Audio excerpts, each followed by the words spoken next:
Let me have about data mining and predictive analytics. This is the free consulting segment of our webinar, Open Access to Gurus, Tony and Scott. We do have great questions coming in now. There's still room for a number more, so just enter your questions into the text field of the webinar panel. I'll be pleased to read them aloud for Tony, Scott, or myself to respond. Let me first answer Jason's. This is a very popular question. We'll address this one right from the start. Will you be able to provide the presentation to attendees? Actually, we purposely don't record and post these events simply because we offer them live every month. We encourage people to stop back because each event is just a little bit different, and particularly with the polling and the Q&A.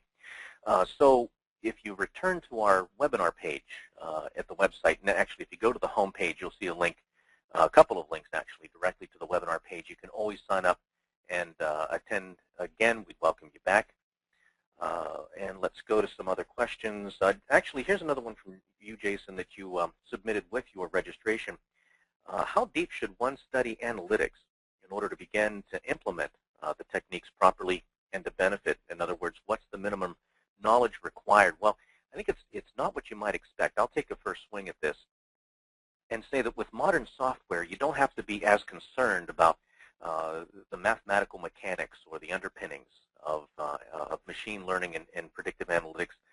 It's helpful to understand generally which methods perform in certain ways so that you can select certain methods. So there's trade-offs between accuracy and explainability. There's different behaviors with the different modeling methods, and I think Tony and Scott can extend that response a little bit. But overall, it's much more important, as you probably noticed from this event, to apply good models the right way toward your business objectives than it is to spend time trying to optimize a model toward artificial metrics, as Tony noted. And in that context, it doesn't require a PhD in statistics or advanced mathematics in order to be highly successful at predictive analytics and data mining. It's much more effective to be a solid solution designer and to understand how to design your project for analytics so that when you do end up with your model, it does conform with organizational objectives. So with that, let me see, Scott, how you'd like to extend to Jason's question. How much analytic background should you have or do you need in order to benefit from predictive analytics? And let's even relate it to our training courses. What would you say is a prerequisite for coming into our training courses? Scott, let's start with you. Can you hear me? I've been having a little bit of phone problem. Can you hear me okay? Yep, we still got you. Okay, super. I would agree with everything that you said, and I think that's a very good question. I tend to break it into two big, broad categories, but really look at it as more of a continuum. There is a difference between analytics and data mining and predictive analytics. You don't need as much of a background if you're just going to be querying your data, trying to get some basic answers or even important answers that lie within your data. So you don't need as much of a background. You can get into it pretty quick by asking very intelligent questions. On the other hand, if you're getting into the realm of trying to uncover previously unknown patterns in your data, if you're trying to project things forward, then you do need a little bit more of experience and knowledge, the kind of stuff that we do provide in the courses in order to do that. It's not for the uninitiated. As we've talked about a whole lot during this webinar, a lot of focus is put on the algorithms. They're very important, but I think Tony and I and all of us will all agree that a lot of it has to do with what's your objective. Everything is situational in what we do. So if you have an objective that requires the advanced predictive analytics, then you do need a little bit more of a background, and it takes a little bit of time. It's not for the uninitiated. But if you're trying to do just simple types of analytics, then it doesn't require as much of a background. I know that's a little bit of a fluffy answer, but that's about as much as I think you can narrow it down. I do appreciate the realities, but it kind of bums me out because I just wanted to get my data and my software and put the two together and get my answers. Tony, you want to respond to that a little further? Yeah, there are a lot of people that would like that, Eric. Unfortunately, that doesn't happen. And it doesn't happen for a very good reason. I mean, we joke about that because we've talked about it a number of times, but for our audience today, I think it's really critical to understand that our software and our algorithms don't understand what we're trying to do. And I don't care how sophisticated the algorithm is, and we get this perpetual search for more and more sophisticated algorithms. And they truly don't understand our problems. And if we're looking at the classification problem, our output variable is a set of ones and zeros. It's a binary output. But the software doesn't understand the algorithm, or doesn't understand that output, what a one means. The context doesn't make sense. Our software does nothing more than come up with a way of coding ones and zeros and looking for a set of input variables that help us differentiate between the two and under what circumstances. I don't care if it's a neural net. I don't care if it's logistic regression. I don't care if we're in a forecasting problem using Bayesian regression. It doesn't matter what the algorithm is. It's simply either looking to forecast a value or it's trying to tell the difference between ones and zeros. The context of the input variables is an unknown. If you give it the mean and standard deviation of zip code, it will try and use that value to interpolate a value for a forecasting problem. And that's the problem when we get locked into the algorithms. What we really need are people with the experience in projects who understand how to set up a problem the right way, how to build your data sets, and how to control your experimental design, the training, test, validation processes that Scott was talking about earlier, so that you are effective in developing a project that works for your organization and your project team. Great advice. Thanks very much, Tony. I have two questions, one coming in from Felipe and one from Filippo. Let me start with Filippo. And what sources of data mining can you use if your distributors do not want to share sales data? Well, certainly if you can get the direct transactional data, that's going to be most valuable on any level. And beyond that, there's certainly demographic data that can be purchased and appended. I don't think you'd want to use that as your core source. And Scott, I know you'll have some things to say about this, how it can enhance your existing transactional data, and significantly. Anytime that you can add more columns or attributes or features, you're going to certainly enrich the results that you get. There's going to be many more dimensions. There's going to be a lot more information content in those additional variables, and most modeling methods can handle many variables at the same time. And that's I know where Tony will comment shortly on big data versus fat data and the importance to have fatter data than just large numbers of transactions. We don't need a lot of transactions actually to get a good representation of the solution space. So, so one way to do that is there are vendors who can append demographic data to your existing transactional data. And what's cool about that is they charge typically per attribute or per variable. And number of records.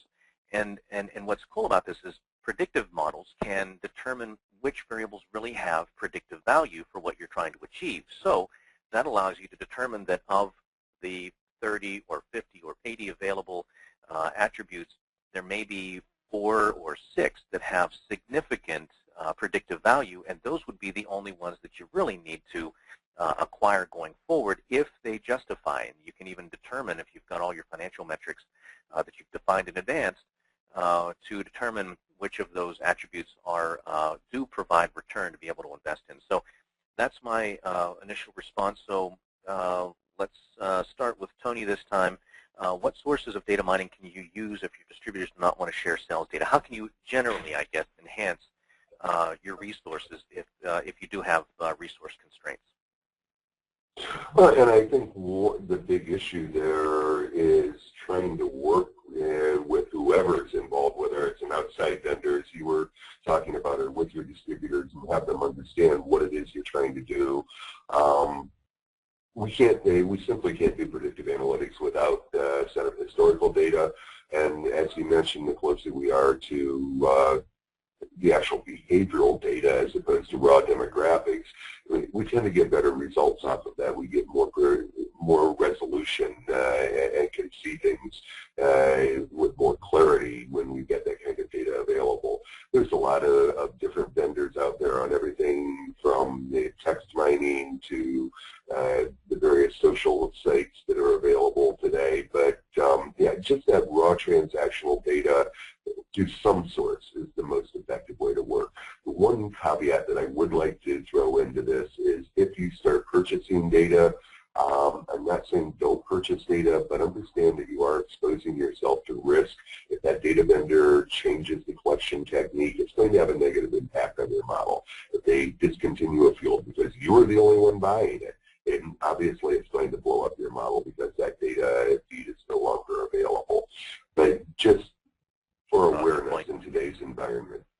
That's a great point as well. You don't want the fox minding the hen house. I've heard of a number of clients who, before they came to us, they were having their predictive models constructed by a data enrichment vendor, and oftentimes there was a grad student or somebody that just got a predictive modeling tool, and they could kind of justify what they wanted in order to encourage the purchase of additional variables or attributes. So I think there was kind of a conflict of interest with that.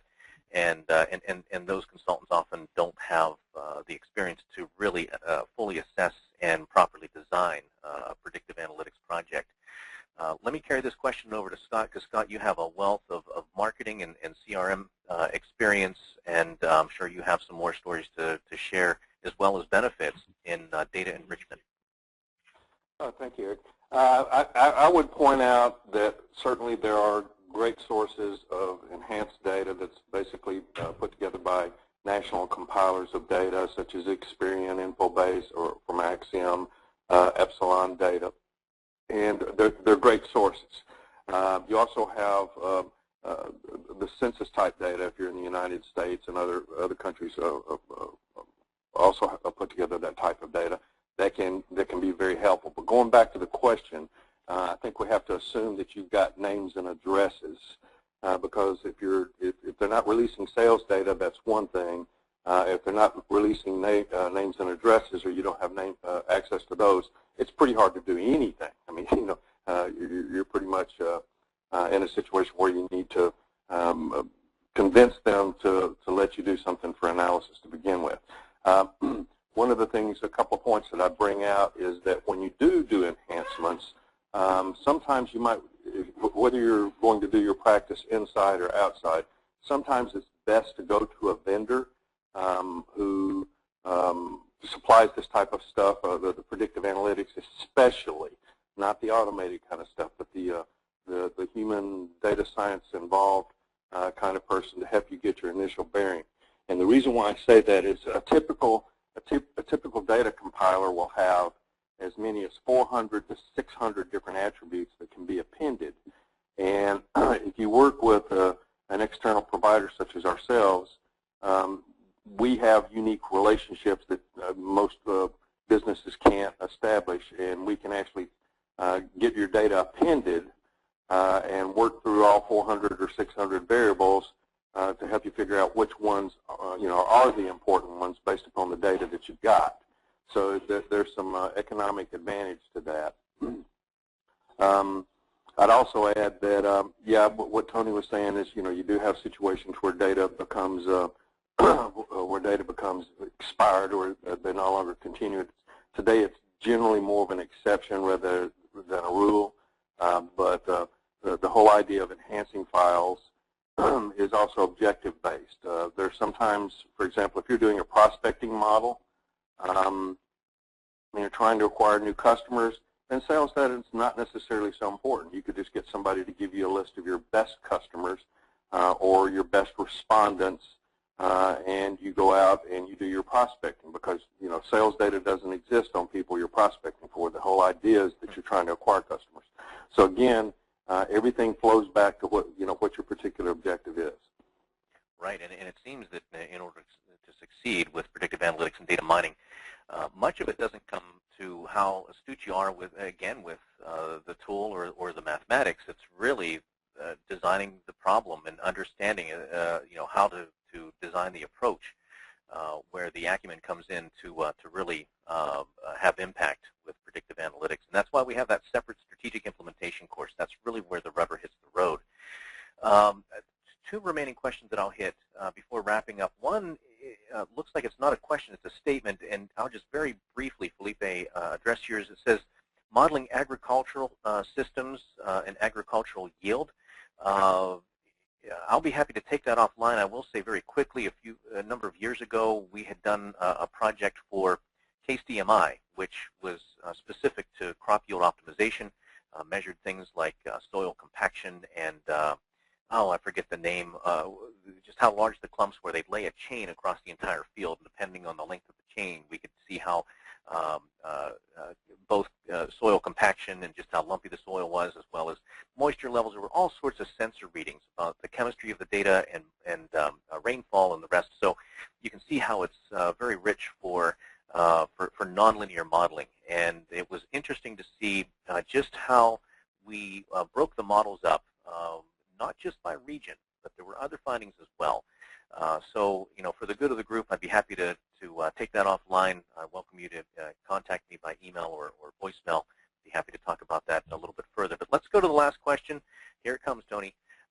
Eric, before you jump off of that, can I address that for just a second? Absolutely. I'm sorry for not opening it up to you guys. It was just kind of a one. Not a problem. And yeah, go ahead. As opposed to speaking in particular about the agricultural issues, the point I wanted to raise here is how important it is for the project team to understand how they want to conceptualize a particular problem.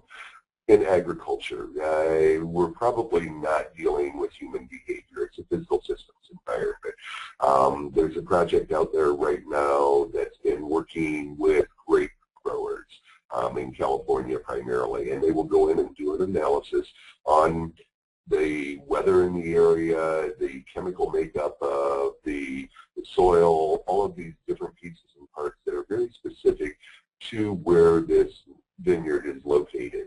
And will tell them exactly what kind of grapes they should be growing, what yield they should get, what price points they should put on for sales to maximize the yield out of that vineyard. It's a classification problem. I can also think of this as a time series problem where I'm going through looking at weather data, looking at a variety of things on a day-by-day, week-by-week, hour-by-hour, I would imagine, if you wanted to, perspective, and look at how variations occur. I could look at this as a forecasting problem and be able to set up what kind of yields I might be able to get. How we conceptualize these problems is the initial starting point that's absolutely critical in bringing it into analytics so that we can then select. It's not about the algorithms. Selecting the right tool to match up with exactly what it is you're trying to achieve. And I think that's where a lot of people get lost. And that's what I really wanted to jump in with on this statement is how important, even in a physical systems problem where a right answer is available, it's still a matter of setting up the software to run based on the kind of project that you're working on. It's not a matter of learning the intricacies of the math inside the algorithm. Great points. I'm glad you jumped in, Tony. And Scott, I'll certainly extend this over to you in a moment. But I was just thinking we should put a warning, I think, on our courseware that attendees may experience a significant mind shift when they come to the classes, because it really does give a significantly different perspective, I think, than many are considering when they're coming to the classes. The model development course, it does have a number of the standard presentations of methods and techniques, but the way that you guys really approach the projects from such a pragmatic standpoint really gives so much more benefit, I think, to the participants who come. Scott, is there more you'd like to add to taking the agricultural example into project design, perhaps? Well, I can certainly speak to it from experience. I've done a lot of work in the agricultural industry trying to forecast yields of certain crops. And again, going back to what Tony, just absolutely underscoring what Tony said, it all has to do with how you define the problem. Once you define the problem, then you can set your objectives. For example, it's one thing to forecast yield, and it's not as simple of a problem as most people think it is. It can be. But it's another thing to forecast prices and demand, because then you're getting into economists call exogenous and endogenous variables. There are certain variables that you can control in terms of acreage you plant. You can't control the conditions, but you have to sometimes get into situations where you're dealing with data that's not necessarily agriculturally related, but are more economically related in terms of market forces. So it can be quite a complex problem to approach, but that whole approach comes back to actually setting up the problem correctly and having your objectives clearly defined and agreed upon. Absolutely, and I know, a lot of this sounds kind of esoteric, and yet 80 to 90% of those who don't receive the proper training or guidance just start in with the data and the tool, and then they end up in the same place pretty much every time, as the upside down rocket suggests. So great points both. Thanks so much. And let's go to the last question. It's kind of a popular one that we get in most events. Get ready, Tony. Dapani asks, and I don't mean to disparage at all, but it's a fair question, and it's the reason why we have this webinar. Good data, what's a good data mining tool to do predictive analytics? And Dapani, I would say that if you're asking that question, you might have seen from our process outline, you must be on phase 4 already. We don't want to start the book midway, but if you're looking at tools, I'll presume that you've done your business understanding, your data exploration, and even preparation before we're really going to commit to the primary tool that we would use longer term for the organization. Also, having said that, the modeling agency, as I noted earlier, is a services-only company. We're completely vendor neutral and method agnostic, but as Tony will reveal, there is a favorite tool that I think you have, Tony. Would you like to take over?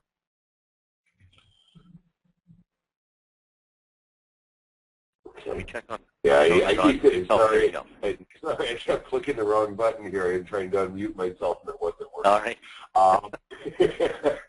Yeah, and Eric, as you know, my standard response to this, and we get this question all the time, because we do live in a very technocentric environment today where there should be a software solution to everything. This isn't a matter of buying new tools. The vast majority of organizations already own all the software they need to at least get started with doing predictive analytics and data mining.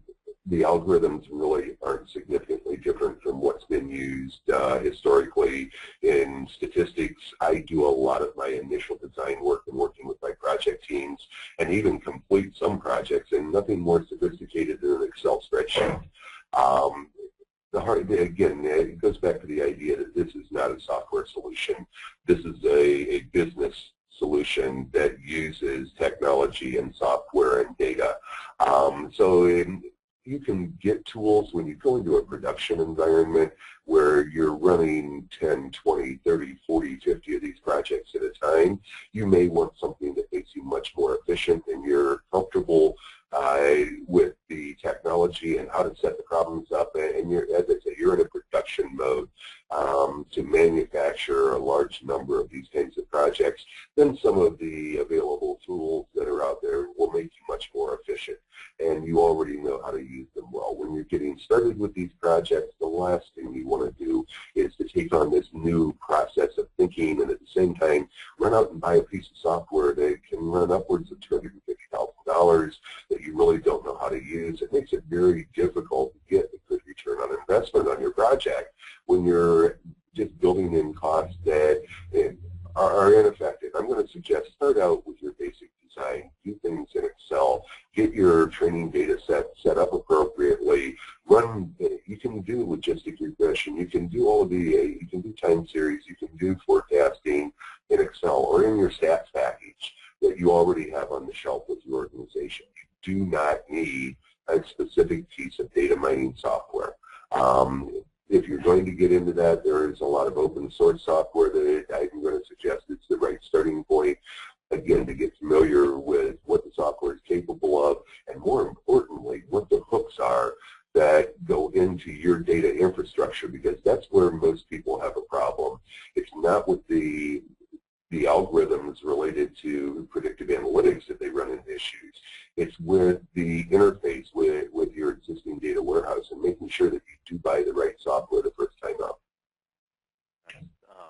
Great advice, and I can't tell you how many times we've gone into organizations that have, purchased software that they had to backpedal on and retrofit, or just wasn't right-sized. It was an over-acquisition, and if they had done a more comprehensive assessment at the beginning, methodically going through the business understanding and data understanding stages, they then would have all the requirements that they need a little further down the process in order to understand exactly what software they need. And that's even after they can use some open source or very inexpensive software to build some pilots to get some early projections as to the value they're going to get out of predictive analytics overall, and then know precisely the requirements that they'll need for software when they get to the actual modeling stage and start to formalize early models into more of a predictive modeling practice.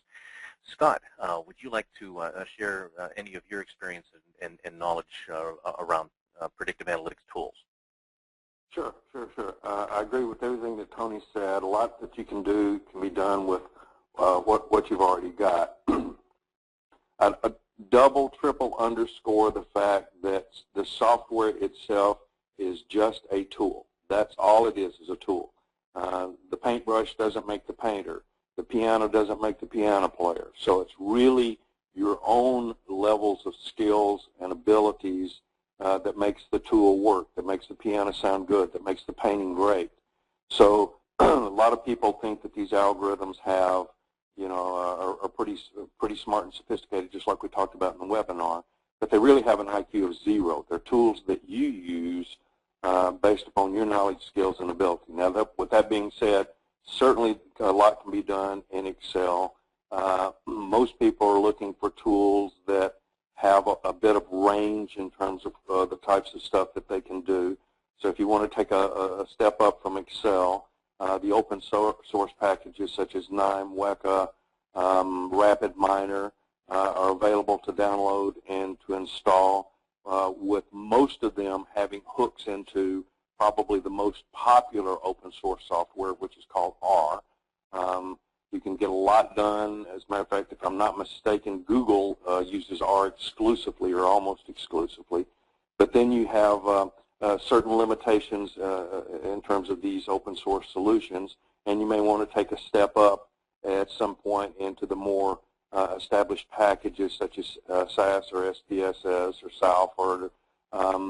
But then you have to get into considerations of cost. Whatever you do has to be economical, has to produce a return, and that return needs to cost justify the software. So if you really want to be successful in your practice, you don't go out and spend a lot of money on software initially and then hope you're going to get a payback. You work at it incrementally and you evolve is probably the best and the most successful strategy that you can take. A little bit of a side note before I close on this. You'll hear a lot of vendors out there who will say they've got some type of gee whiz bang automated software solution that you just punch the button. That is generally going to be a big mistake for two reasons. One is it's not going to have the thinking ability that's required and needs to be input for a successful project. I mean, and the second thing is it appeals to people's baser instincts, not knowing a whole lot about predictive analytics. They think, hey, you just dump the data into an algorithm, the algorithm will know what to do, and you'll get a great answer on the outside. I'll tell you that not only are those solutions generally pretty expensive, but most of the time they don't work. So I'd issue a caution flag if you're looking at software and you're looking for somebody's trying to pitch you on some sort of automated modeling solution. They generally don't work.